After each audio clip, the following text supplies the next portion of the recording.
Once upon a time, there was a wise king who ruled his kingdom with kindness and fairness. He had a minister who helped him with all his decisions, and the minister was known for his wisdom and calm nature. They continued discussing various issues in his kingdom and focused on finding solutions. Every day it was going as usual discussions, and the king felt happy about it. One thing the minister often said was, "Whatever happens, happens for good, no matter what the situation was." One day, the king was cleaning his sword while the minister sat quietly nearby. Suddenly, the sword slipped from the king's hand and fell onto his foot. The sharp blade cut off one of the king's toes. The king gasped in pain as blood dripped onto the floor. The minister calmly looked at him and said, "Whatever happens, happens for good." This made the king furious, raised his anger and started to shout to minister. "How can you say that? My toe is hurt. How can this be for good?" he shouted. In anger, the king ordered his soldiers to throw the minister into jail. Soon a soldier came to arrest the minister. But the minister did not argue or complain. He simply walked away, repeating, "Whatever happens, happens for good." The king was puzzled by the minister's strange attitude. He thought it was a strange man who could remain so calm even when imprisoned. The king is still confused and puzzled. Later at night, he sat on bed and starts thinking, why did the minister said whatever happens, happens for good, even when my toe is hurt?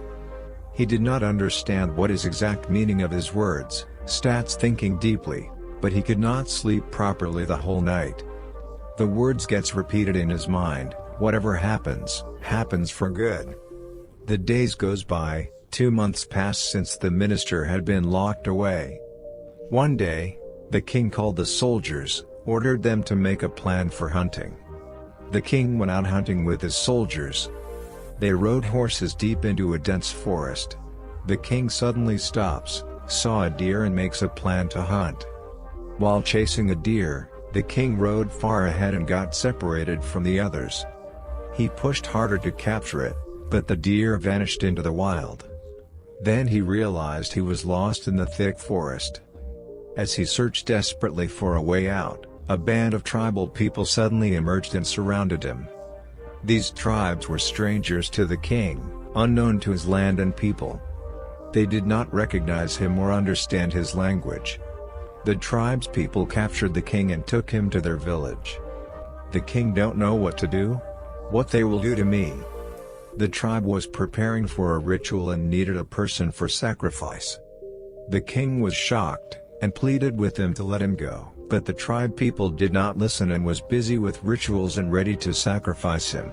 The villagers washed the king, dressed him in new clothes, and placed a flower garland around his neck.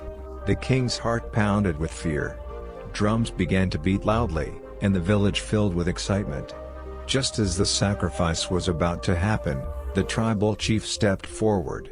He carefully looked at the king's foot and noticed the missing toe. The chief said to the villagers, "This man is not whole. If we sacrifice someone incomplete, our God will be angry, not pleased." The drums suddenly stopped.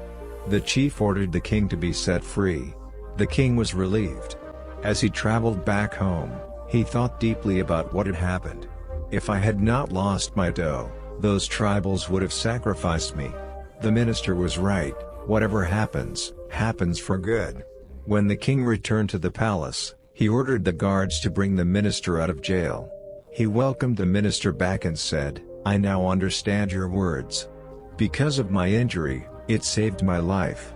But you suffered in prison for 2 months. Was that also for good?" The minister smiled and replied, "My lord, I am always by your side. If I hadn't been in jail, I would have been with you that day. Even though they spared you because of your missing toe, my body was complete. They would have sacrificed me instead." The king realized the truth in the minister's words. Both of their sufferings had protected each other in unexpected ways. He learned to trust that every event, even painful ones, holds a hidden good.